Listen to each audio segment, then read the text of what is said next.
होली की छुट्टियों में अपने गांव दुर्गापुर वापस आता है, जहां उसे देख पूरा गांव खुशी से झूम उठता है। जब गया था तब इतना सा था और अब देखो कितना बड़ा हो गया है। हाँ सरपंच जी, जब मैं गया था तब आप भी बहुत जवान थे और अब देखो कितने बूढ़े हो गए हैं आप। चलो चलो बढ़िया है। बच्चा घर वापस आ गया। इसी खुशी में आज रात पार्टी होगी। क्या बात है, गांव में भी पार्टियां होने लगी। वैसे अगर पार्टी की बात है तो आज क्यों सीधा होली पार्टी करते हैं। होली पार्टी की बात सुन चहल पहल में अचानक सन्नाटा छा जाता है, जिसे देख मनोज को कुछ अजीब लगता है, लेकिन तभी सरपंच बात पलट देता है। अब बहुत देर हो गई, चलो सब अपने घर चलो, पार्टी के बारे में कल सोचेंगे। मनोज भी मम्मी पापा के साथ घर आ जाता है, पर होली पार्टी और उस पर पूरे गांव की खामोशी वाली बात अभी तक उसके जहन से निकलती नहीं। पापा, होली पार्टी की बात पर सब चुप क्यों हो गए थे। अरे होगी उनकी कोई अपनी बात। मुझे गांव की पंचायत ही थोड़ी पता है। थक गया हूँ, चलो सो जाते हैं, कल बात करते हैं। पापा की बात मानते हुए मनोज भी सोने चला जाता है। आज तो छुपा लिया, लेकिन हफ्ते बाद जब होली का दिन आएगा तब इसे कैसे रोकोगे। अगली सुबह सूरज के साथ ही मनोज भी गांव घूमने निकल जाता है, जिस पर रास्ते में उसे अपनी ही उम्र के कुछ लड़के भी मिलते हैं, जिनसे दोस्ती कर अब वो उनके साथ घूमने लगता है। इसी तरह कुछ दिन बीत जाते हैं और होली नजदीक आने लगती है। दोस्तों, होली में 4 दिन ही बचे हैं, पर गांव में उसकी कोई तैयारियां क्यों नहीं दिख रही। क्योंकि यहाँ होली नहीं मनाई जाती। अरे पर ऐसा क्यों। वो राजा भूषण। अरे तुम 4 दिन के लिए आए हो, क्या इतना सोच रहे हो। चलो कुछ खाने चलते हैं। इसी के साथ एक बार फिर होली की बात को टलते हुए देख मनोज को शक होने लगता है। वो घर पहुंचते ही इंटरनेट पर अपने गांव और राजा भूषण के बारे में जानकारी निकालने लगता है। क्या? मुझे आज तक ये नहीं पता था। ऐसा कैसे? किसी ने मुझे कुछ बताया क्यों नहीं? सारी जानकारी लेने के बाद मनोज गांव वालों या अपने मम्मी पापा से कुछ पूछे बिना खुद ही उसकी सच्चाई के बारे में छानबीन करने लगता है, जिसके चलते वो राजा भूषण की हवेली में पहुंचता है।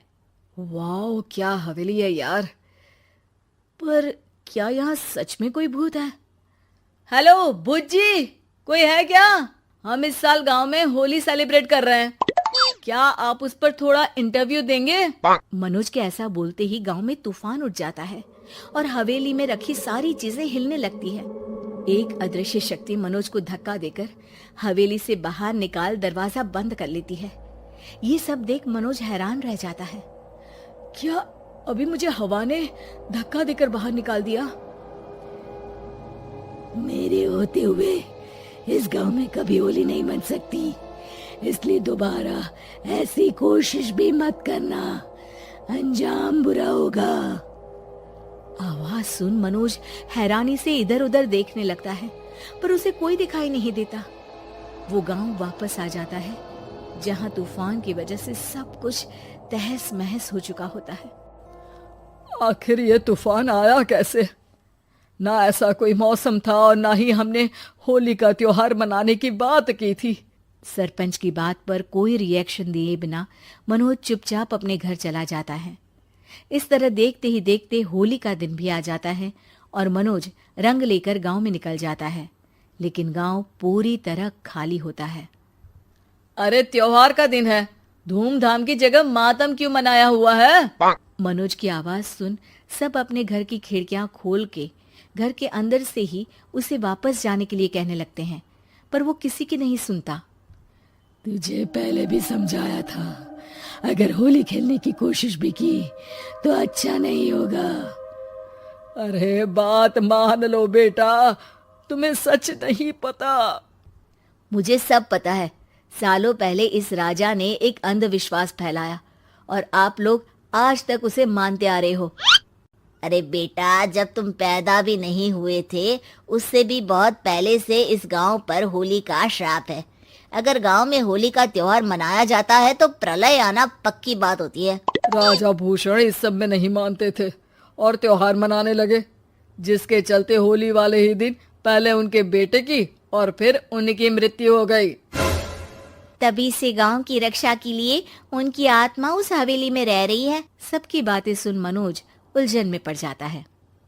सोचना भी मत मनोज, अगर तुमने इस परंपरा को तोड़ने की कोशिश भी की तो उसका परिणाम इस गांव और गांव के लोगों के लिए अच्छा नहीं होगा। मुझे भी यकीन नहीं हो रहा कि आप लोग एक बेतुकी बात को मानकर सालों से रंगों के त्योहार को मातम की तरह मनाते आ रहे हो। मनोज किसी की कोई बात ना मानते हुए पूरे गांव में रंग बिखेर देता है, जिसके तुरंत बाद वहां तूफान के साथ बिजलियां गरजने लगती है। अचानक मौसम में ऐसा बदलाव देख जहां मनोज कंफ्यूजन में आ जाता है, वहीं गांव वाले डर से सहम जाते हैं।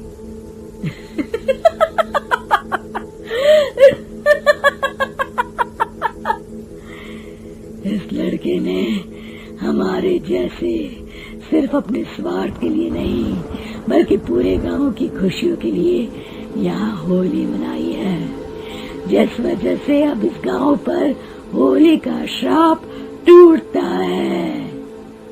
ऐसा बोलकर राजा का भूत वहां से गायब हो जाता है, जिसके बाद गांव के लोग धूमधाम से होली मनाते हैं।